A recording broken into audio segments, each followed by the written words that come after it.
mawalang galang na po sa mga congressman at kay General Torre, no? Sa mga congressman at kay General Torre na na nangunguna po sa gustong paimbestigahan o sampahan ng kaso itong si Tatay Digong. Sinabi na po ng NBI na kung meron pong may dapat magreklamo, yun po yung mga senador. Nagsalita na po yung mga senador at halos lahat po ng senador ay sinabi nila na nagbibiro lang si Tatay Digong. So, kaya po hindi po namamatay tong issue na to kasi nga po ginawa ng issue. Wala nang ma-issue sa mga Duterte. Ito na lang po yung issue nila, no? Na si Tatay Digong ay balak silang ipapatay. Sabi ko nga, kung yung mga concern nga ng mga senador mula po sa Senate President, alam nila nagbibiro lang, Jinggoy Estrada, Ramon Revilla, ito po mga hindi po to mga kakampi. Si Kiko Pangilinan, siguro ini-interview nila dahil alam nila nakalaban ni Digong. Akala nila, no, magsasalita ng laban kay Digong. Pati nga po, nagtaka nga po ako. Pati nga po si Reysa Hontiveros. Akala ko nga automatic na ikokondena niya o kung ano pa man.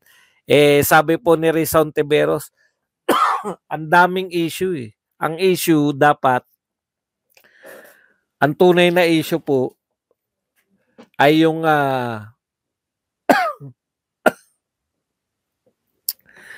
kahirapan, di ba? Tama po yun. Alam niyo naman tong gobyerno na to, wala po talagang ma-issue na. Lahat na, binintang na nila kay Tatay Digong, very popular pa rin. Speaking po sa wala pong maipagmalaki. Ito lang po ang tanging administrasyon na ang kayang ipagmalaki. Dalawa lang, yung mga datos nila na hindi natin alam kung paano nila napapalabas na mabuti. No? Halimbawa po, pinakamataas na non-tax collection. Record-breaking daw, pinakamataas sa kasaysayan ng Pilipinas.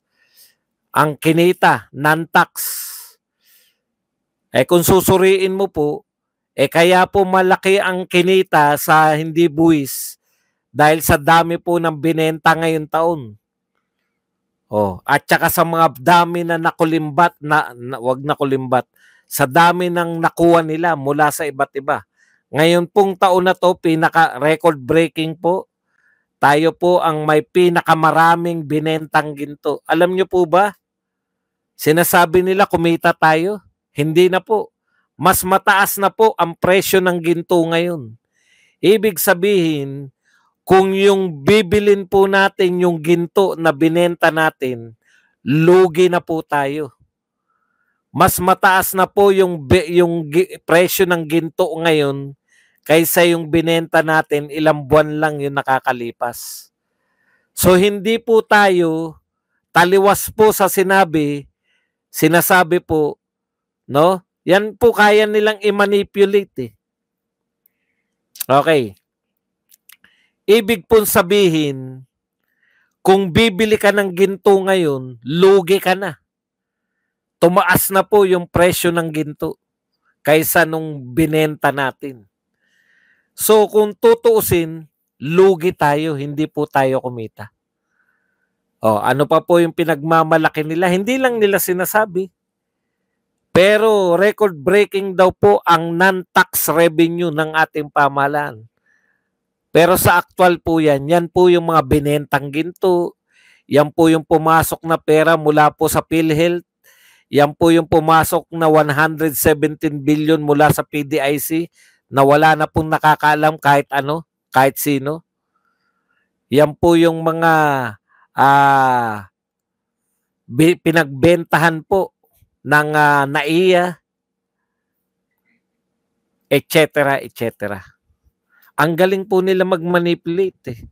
Bumababa yung bilang ng mga mahihirap dahil Pinalitan nila yung definisyon ng kahirapan.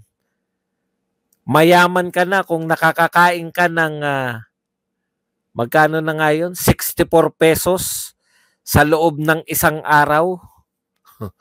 Yan po yun. Okay. At ang wala pong kamatayan na pagmamalaki nila sa survey.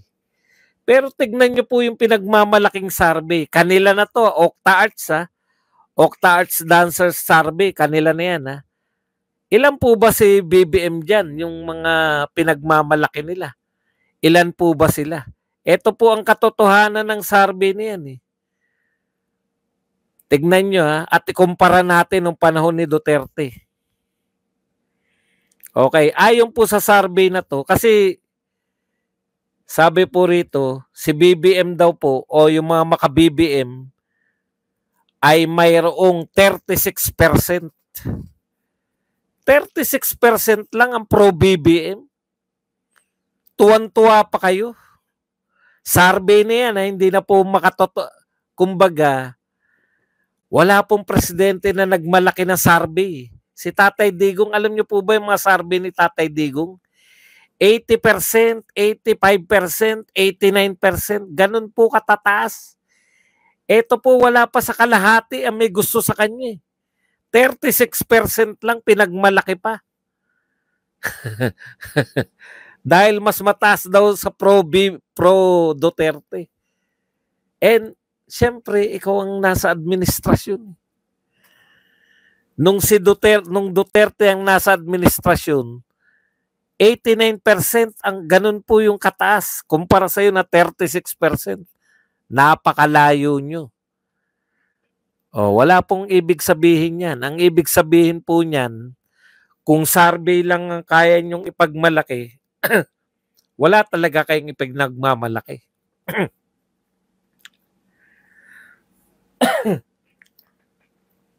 Wala talaga maipagmalaki. Kaya po, pilit na pilit po, no? Yung pagpapatawa ni Tatay Digong na ipapapatay niya yung 15 senador. Ilang araw na nilang topic. Kailan pa ba sinabi ni Tatay Digong yan? Ilang araw na po nakalipas. Yun pa rin ang topic ninyo. Pag mga ganito pong eleksyon, mabilisan po rito. Laos na kagad. Kanina nga, may nagsabi sa akin, luma na yung balita mo ba dong? Napanood na nila kanina pa yan. Ganun kabilis ang usapan.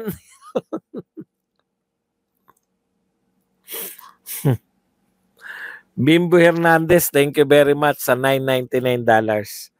Okay, punta na po tayo rito sa Archlight. Wala akong pakialam kahit sabihin ninyo na hindi naman kilala yung Archlight. Yung OctaArts ba? Kailan ba naging survey company yan? Dating mga dancer lang yan. Naging survey company na. Bakit pag ang OctaArts ang inyong wala kaming problema? Di kami rin, ipagmalaki rin namin tong pabor sa amin. Archlight, ito po ang resulta. Number 1 po, si Bongo. Number 2, Ronald De La Rosa. Number 3, Richard Mata.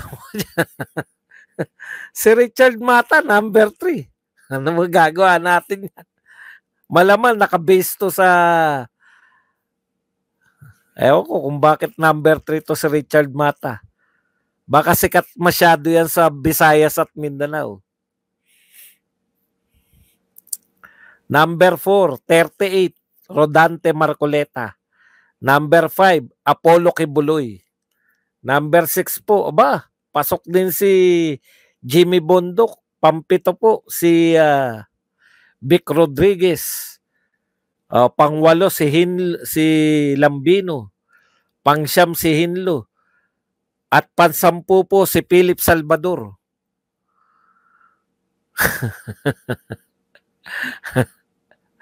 Bahay ko po to sa Bulacan. Pang-11 at 12 si Willie Revillame at saka si Bam Aquino. Kawawa naman po, naiwan na po kayo sa mga survey. Anong fake news? Sabihin nyo nga sa Archlight na fake news sila. Ano naging fake news yan? Survey din yan. Bakit kayo lang ba marunong mag-survey? Ito pong Archlight na to, hindi to puro Duterte. Alam nyo po, hindi po porket hindi pabor sa inyo, fake news niya. Baka mademanda kayo na Archlight pag sinabi nyong fake news sila. Hindi po fake news ang survey. Survey yan eh. Oh. Wala kayong pakialam sa survey nila. Anong gusto nyo? Yung pabor lang sa inyo? Di balita rin namin yung mapabor sa amin. Pasok lahat. Ang kandidato natin sa top 12. Putyan, dami-dami nila. Pwede nyo ba sabing fake news yan? Di tinanggal na yan. Wala tayong magagawa. Hindi lang kayo sanay. Di ba? Hindi lang kayo sanay na makarinig ng ibang vlog, ibang survey. Di kami magbabalita ng mga survey na pabor sa amin. Ano kayo? Siniswerte? Thank you very much kay Bimbo sa $9.99 na pangkape. Iyan. Okay, punta na po tayo rito. Alam nyo po, talagang talagang eto na po yung diskarte ng mga Duterte, no? Makikita po na ba, nariyan si PL tsaka si Caitlyn, Nariyan na po. Alam nyo po pag mga survey, sasabihin nyo lang po kung sino nagpa-survey. Yung Kalye survey. Sino magsasabi na fake news yan? Naka-live yung mga tao nagka-Kalye survey. Pwede nyo ba sabihin na fake news yan? Kung ayaw nyong paniwalaan yung survey ng mga nananalo yung Duterte, bakit naman nyo pipilitin na maniwala rin kami sa inyo? Kayo nga, pag nagpa-survey, panalo lahat ng ibig nyo sabihin, si Manny Pacquiao tatalunin si Rodante Marcoleta. Sa tingin nyo, mananalo si Bong Revilla kaya sa tunay, kay Pastor Kibuloy, kay Bato at kay Bongo at kay Vic Rodriguez. Ganun lang din po yun. Hindi porket hindi pumasok yung mga bata nyo, fake news.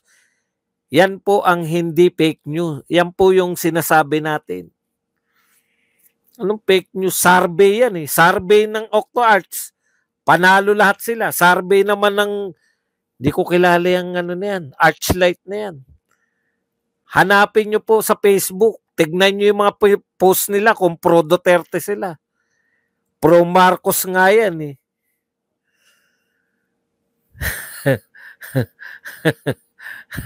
Kanya-kanya survey yan. Bahala na yung tao maniwala. Buti nga may nagsasurvey na ganyan.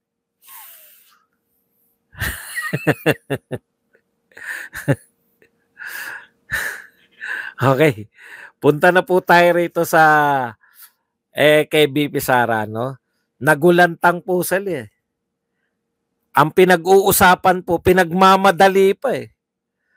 Yung pong pagmamadali, gusto nilang puwersahin si Senate President na manawagan ng special, na special na siguro hinihintay lang ng kampo ni yan. Hinihintay lang ng kampo ng mga Duterte yan na magpatawag sila ng special session. Alam nyo po, akala nila katakot-takot na press conference, tuwan-tuwa sila, katakot-takot na mga paliwanag. Una, nagpapaliwanag sila sa constituents nila. Bakit nila inimpeach si BP Sara? Mahal na mga tao si BP Sara, lalo na dyan sa Visayas at Mindanao. Kaya nagpapaliwanag yung mga congressman. Anong paliwanag nila? Pang-uuto. Baka hindi sila magka-budget. Anong kinalaman tatanggalin nyo yung vice president na binoto ng tao dahil lang sa budget. Oh, ang dami, di ba? Paliwanag kung bakit ma-impeach. Umangal pa sila dahil si BP Sara daw ay hindi nagpaliwanag. Inimpeach nyo na nga. Gusto nyo magpaliwanag pa uli. Oh, tinago yung baraha. Ngayon, nung eto na yung right time, habang kayo'y nagkakagulo na gusto nyo madaliin si Escudero, bigla kayong binanatan na pinadidismiss. Legit na legit po yun. Yun po ay nakalagay sa konstitusyon. Isang impeachment lamang ang dapat ini-entertain. Isang impeachment, lahat po nakakaalam, pang ilang impeachment complaint yan. Ika-4 na impeachment complaint. O ano nangyari dun sa una? Hindi pinansin. Hindi po pwede yun. Hindi pinansin.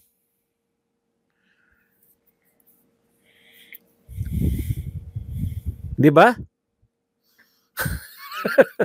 Ang bagal ng utak ni Badong.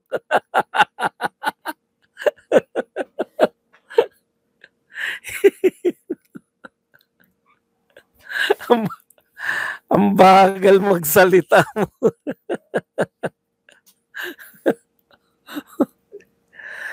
Akala nila panalong-panalo na sila, pinagmamadali. Dapat madaliin, dapat ganun. Dapat ngayon na. Nakalagay sa konstitusyon na forthright. May nalalaman pa kayong forthright, ha? Ang linaw nun, forthright. Di ba? Oh, hindi nyo pala alam yung ibig sabihin ng forthright. Ika-4 na kanan. Hindi ibig sabihin na madaliin. Ang bagal ng utak ni Bado.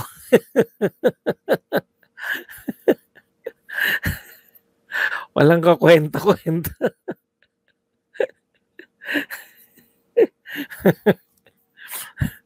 Hindi po, ang nakakatuwa kasi dyan, wala po nag-expect. Forthwith pala. Tignan nyo, forthwith pala, hindi pala forthright. Forthwith, ika-4 na palapag.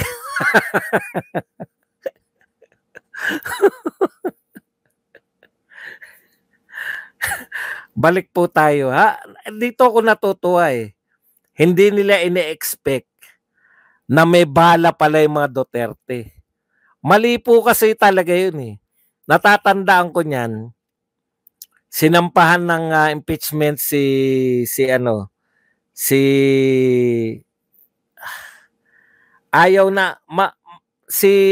GMA, ayaw na ayaw kay GMA ng mga tao noon eh. Kasi alam na lahat yung Hello Garci. Natatandaan niyo yung Hello Garci. So, gusto nila sampahan na impeachment. Nauna si Lozano. Sumulangit nawa. Nauna si Lozano. Ano yun eh? Kung hindi ako nagkakamali, loyalista yun eh. Wala silang magawa ngayon kasi nakalagay po sa Constitution na pag may file na, nag-file na po ng impeachment, kinakailangan aksyonan agad yan ng House of Representatives. Hindi po umaangal yung mga Duterte. Nagtataka ako, bakit ganun? Bakit hinahayaan lang nila? Yun pala yun. Di ba? Nawaisan kayong lahat. Akala nyo okay lang, no? Akala nyo siguro walang utak yung mga Duterte, no? Nakalagay po sa Constitution, isa lang ang pwedeng i-entertain. Nireceive nyo yan eh. Ang unang kaya kayo, mate-technical kayo, yung umaangal, sabi, akala ko ba sabi ni BP Sara, mas masarap pa, mas masakit pa ang iwan ng boyfriend at girlfriend kaysa ma-impeach. Bakit ngayon hinaharang niya impeachment? O, di ba? Yun eh.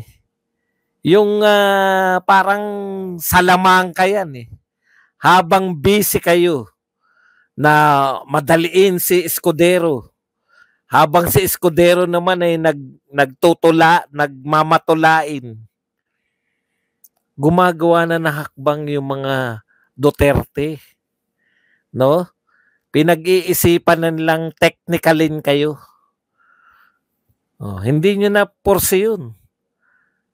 Maliwanag yun pag may nagpasa ng impeachment, counted na yun. Kaya nga nakarating kayo sa ika-4 na impeachment complaint eh. Paano kayo magkakaroon ng impeachment complaint? Paano kayo makakarating ng 4th impeachment complaint kung walang nauna? Ngayon, kung may una na nag-file, bakit hindi ninyo inaksyonan? Yun po yun. Ganun po kahusay, ganun po kauutak yung mga abogado ni BP Sara. At yun nga mga kababayan, anong masasabi niyo sa balitang ito?